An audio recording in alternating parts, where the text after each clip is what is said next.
ప్రధాన రాజకీయ పార్టీలకు ధీటుగా ఎచ్చెర్ల నియోజకవర్గంలో ఓ ఇండిపెండెంట్ క్యాండిడేట్కు ఎందుకు ప్రజలు నీరాజనం పడుతున్నారు, అసలు ప్రజలు ఏం కోరుకుంటున్నారు, అభివృద్ధి సంక్షేమం వీళ్ళకి అందుతుందా లేదా గత ప్రభుత్వాలు ఏం చేశాయి అనేటటువంటి ఏదైతే ఆవేదన ఇక్కడ ప్రజల్లో కనిపిస్తూ ఉంది. ముఖ్యంగా ఇండిపెండెంట్ అభ్యర్థి సువారి రమ్యకు ఎక్కడ చూసినా కూడా జన నీరాజనం పలుకుతున్నారు. ప్రజలు ఆమెతో పాటు అడుగులు వేస్తున్నటువంటి పరిస్థితి కనిపిస్తూ ఉంది.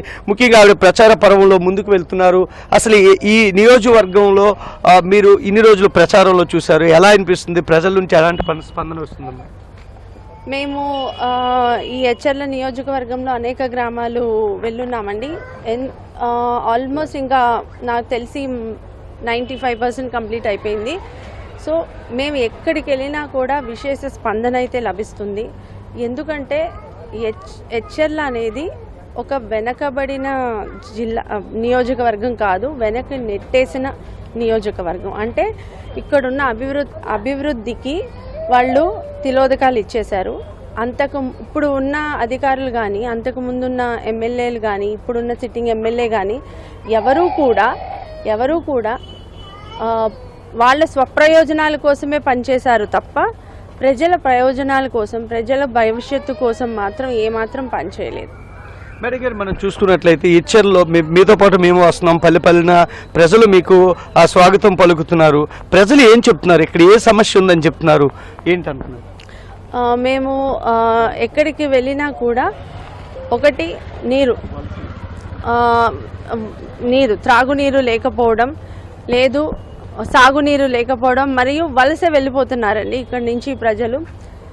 వలస అంటే ఇక్కడ ఉద్యోగ అవకాశాలు లేక యువత వారు వేరే చోటికి వెళ్ళిపోవడం, లేదా తెలంగాణకో ఇతర రాష్ట్రాలకో తరలి వెళ్ళిపోవడం జరుగుతుంది. అంటే ఇక్కడ చూసుకున్నట్లయితే స్థానికంగా ఉన్న యువతకి ఏమాత్రం వాళ్ళు ఉద్యోగ అవకాశాలు కల్పించడంలో విఫలం అవుతున్నారు. కాబట్టి వలసలు ఎక్కువ చూస్తున్నాం. మీరు ఇప్పుడు ఏం చెప్తున్నారు, ప్రజలకి ఏ విధంగా కన్విన్స్ చేస్తున్నారు, అసలు మీ విజల గుర్తుకి ఎందుకు ఓటేయాలని చెప్తున్నారు? మేము ఒకటే చెప్తున్నామండి. నేను వెల్ ఎడ్యుకేటెడ్, ఈ అడ్మినిస్ట్రేషన్ ఎలా చేయాలి, ఒక ట్రాన్స్పరెంట్ గవర్నెన్స్ ఎలా తీసుకురావాలి, ప్రజల వద్దకు పాలన అంటే ఇన్నాళ్ళు వాళ్ళు ఏమనుకున్నారు అంటే ప్రజలు ముందేమో ప్రజల వద్దకు పాలన అంటారు, గెలిచిన తర్వాత ప్రజలు వాళ్ళ దగ్గరకు వచ్చినా కూడా వారు పాలన చేయరు. అది జరుగుతుంది ఇప్పుడు. నా మంత్రం ఏంటంటే ప్రజల వద్దకు పాలన అంటే ఏంటో చేసి క్లియర్గా చూపిస్తాం. ఎలా అంటే మేము ప్రతి వారం 1-2 గ్రామాలు ఎంచుకుని గ్రామ సభలు పెట్టి అక్కడికి వెళ్ళి వారి చిన్న సమస్యలు అయితే అప్పటికప్పుడు పరిష్కారం, అంటే స్పాట్లో రిజల్యూషన్స్ తేవడం, అక్కడికక్కడే వారికి పరిష్కారాలు చెప్పించి వెంటనే ఆ ఇష్యూస్ని క్లియర్ చేయడం. మళ్ళీ పెద్ద ఇష్యూస్ అంటే దీర్ఘకాలిక సమస్యలకైతే టైం ఫ్రేమ్ ఇచ్చి వాటి ఆ టైంలో కంప్లీట్ చేయడానికి మేము పాటుపడతాం. Okay madam, thank you.